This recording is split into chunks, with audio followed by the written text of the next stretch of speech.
Welcome back to Banana in Japan for another in the 1 Minute Game series. Now, you might be wondering why we haven't covered any Japanese games despite being called Banana in Japan, and you would be right, but we're remedying that today with a Japanese exclusive named Dream Club Post Girls on Stage. Now, I've actually already done a review on this game, and as a reviewer, you like to try and be as impartial and as objective as possible, but it's pretty difficult with this one because it just flat out sucks.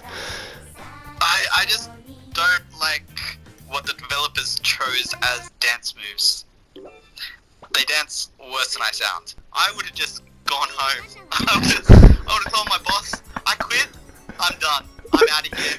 It's so bad, in fact, that this might just be the worst game in the world, but actually, even that would be being disingenuous to some of the really shitty games out there, as this is something that could barely even be called a game.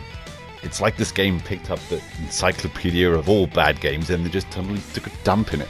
There's a really short blonde girl. She just wants to make it, but she just doesn't have what it takes.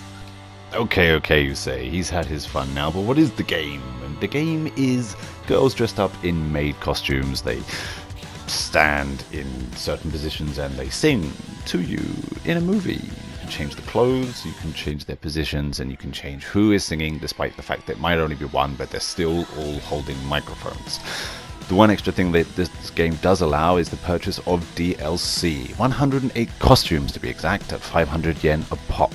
For a game that has almost no content at all, it seems that most of the content is on DLC and it's just for visual things. And based on what this game was previously, is not too much of a surprise. So this is actually the fourth entry of the Dream Club series.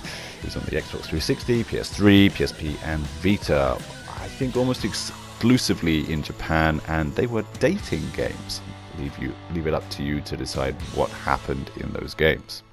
So then it brings us up to the point of, well, who is this game for? Now, you might think it's for young children based on the warnings at the beginning of the game, which told you not to smoke or drink before the age of 20. But I'm telling you that this was previously a dating sim and that you can change your costumes and you can, it's kind of suggestive. It makes you think twice about that assumption.